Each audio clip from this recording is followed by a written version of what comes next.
Assalamu alaikum students, hope you all are well. This lecture is for grade 5, subject is English, unit number 3, topic is Robinson Crusoe. Robinson Crusoe जो है वो Daniel Dafoe ने लिखा है और उसमें वो बताता है कि किस तरह से उन्होंने एक समंदर का सफ़र स्टार्ट किया, लेकिन उनका जहाज़ जो था वो डूब गया और उसमें जो लोग थे वो भी डूब गए, लेकिन किसी न किसी तरह उसने मैनेज किया और वो साहिल पर पहुंचा और उसके बाद उसके साथ आगे क्या होता है वो हम पढ़ेंगे। लेकिन आज पेज नंबर 30 पढ़ेंगे, लेकिन उससे पहले हम इसके ड्रिल वर्ड्स जो हैं वो थोड़े से डिस्कस कर लेते हैं। First word is resolved. Resolved mean decide. Second plunge, छलांग लगाना। थर्ड वन इज राफ्ट, छोटी सी कश्ती टाइप बनाना, कश्ती। पाइल्ड, ढेर और चप्पू। उसके बाद टॉयल्ड, मेहनत मुशक्क़त। नेक्स्ट है जी सेल्स, वो जो बादबान होता है, कपड़ा लगा होता है। और आइलैंड, आइलैंड जजीरा। रीडिंग स्टार्ट करते हैं जी। When I woke up, जब वो उठा, I resolved to go out to the ship and try to bring back some things. वो गया और उसने कहा कि वो शिप से कोई थोड़ी सी चीज़ें लाएगा ताकि उसके लिए आसानी हो और उसे काम आ सकें, उस जजीरे पर रहने में उसे मदद दे सकें। I plunged into the sea and made for the ship. उसने छलांग लगाई समंदर में ताकि वो जो है शिप पर पहुंच सके। At last after a hard swim I manage to reach it and discovered a rope hanging over the side. जब वो तैर कर वहां तक गया तो उसे पता चला कि एक जो रस्सी लटक रही है साइड पे। With great difficulty I pulled my self up the rope and reach the deck. उसने बड़ी मुश्किल से वो उस पर चढ़ा और आखिरकार वो जहाज के ऊपर वाले हिस्से पर पहुंच गया। The storm had damage everything, हर चीज़ तबाह हो गई थी। There were broken masts and torn sails and pieces of rope all over the ship. वहाँ पर मास्ट टूटे हुए थे, मस्तूल जो थे। उसके बाद वो शिप का जो कपड़ा लगा होता है वो फटा हुआ था। उसके बाद वो जो सारी रस्सियाँ वगैरह वो भी टूटी हुई थी।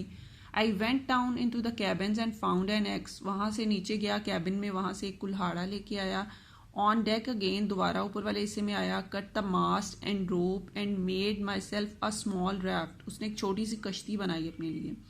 आई manage to get this raft into the sea and tie to it to the vessel with a rope. उसने उसको नीचे उस कश्ती के साथ, शिप के साथ बांध दिया, वो जो उसने छोटी कश्ती बनाई थी ना raft. I found some of the seamen's box on the board and filled them with store. उसने वहाँ पर जो कुछ खाली बॉक्सेस देखे जो कि उसने इसमें चीज़ें स्टोर कर ली, ब्रेड, राइस और चीज़ वगैरह। All these I piled on to the raft and having found a broken oar, I cast off from the vessel and started for the shore. उसने वो सारी चीज़ों का ढेर वो अपनी कश्ती में रख लिया और उसके बाद उसे एक चप्पू मिला जिस वो टूटा हुआ था, कश्ती चलाने वाला जो चप्पू होता है। उसने क्या किया, फिर वो उस कश्ती से दूर जाने के लिए उसने मतलब वहाँ से चलाना शुरू किया चप्पू, और उसके बाद वो साहिल की तरफ जाना शुरू कर दिया उसने। When I reached the sand, I carried the things up on the dry land. वो जब पहुँच गया वहाँ रेत पर तो उसने वो सारी चीज़ें खुश्क जगह पर रखी। The next morning, I walked along the shore and up a little hill. From there, I could see that I was on island.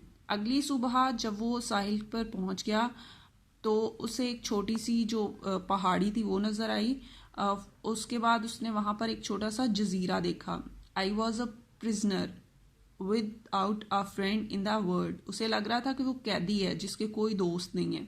There was no one living on the island but wild beast. वहाँ पर उस जजीरे पर कोई नहीं रहता था सिवाय वो जो थे बीस्ट वगैरह, इस तरह की चीज़ें, बलाएं वगैरह।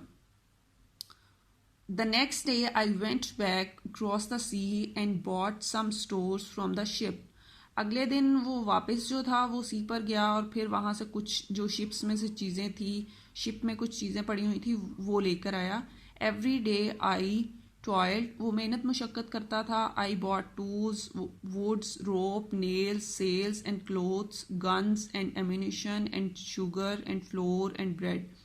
वहाँ से वो क्या क्या चीज़ें लेके आया, लकड़ी लेके आया, रस्सी लेके आया, कील, उसके बाद वो कपड़ा गन्स लेके आया, गोलियां लेके आया, शुगर थी, चीनी, आटा और खाने की रोटी, और भी वो जो बाकी चीज़ें, एक बॉक्स था जिसमें वो थे गोल्ड और सिल्वर के कॉइन, और वो बड़े चमक रहे थे सूरज की रोशनी में. What use are you to me, I ask everyone in the world desires you but me. उसने कहा कि मुझे क्या फ़ायदा इन चीज़ों का, हर शख्स जो है इसकी तमन्ना करता है, लेकिन वो ख्वाहिश करता है कि मेरे पास ये हो, लेकिन इसका कोई फ़ायदा नहीं है. When I got back my island, I noticed that the sky was black. जब वो दोबारा अपने जजीरे पर पहुंचा तो देखा कि आसमान बहुत ही जो था ब्लैक हो चुका था. Great clouds rolled up from the west. बादल आए. The rain poured down. बारिश होना शुरू हो गई. I saw the ship out at sea rise and then sink beneath a huge wave. उसने देखा कि शिप जो थी समंदर से बाहर थी, लेकिन फिर एक बड़ी लहर आई और वो शिप जो थी वो डूब गई. During the next few months, I busied myself in making a house with a strong stockade around it. वो अगले कुछ महीने उसने अपने आप को बिजी रखा, वो घर बना रहा था. उसके गिर्द उसने बाड़ बनाई. I use one of the sails from the ships for the roof. उसने वो कपड़ा यूज़ किया जो शिप पर लगा हुआ था छत बनाने के लिए. I cut down tree trunks and carried them to the house. वो दरख्त की शाखें काटी और उन्हें घर ले गया. And slowly built a strong. उसने फिर वो फेंस बनाई ताकि वहाँ पर जो हैं वो जानवर ना आ सकें. The month past in a hard work. इसी तरह मेहनत करता गया और उसने जो था एक और आइलैंड जो था, जजीरा जो था, वो उसने डिस्कवर कर लिया. The journey took me 3 days and when I got to the other side of the island found a delightful valley. उसे दूसरी तरफ जजीरे के एक बहुत ही अच्छी वादी नज़र आई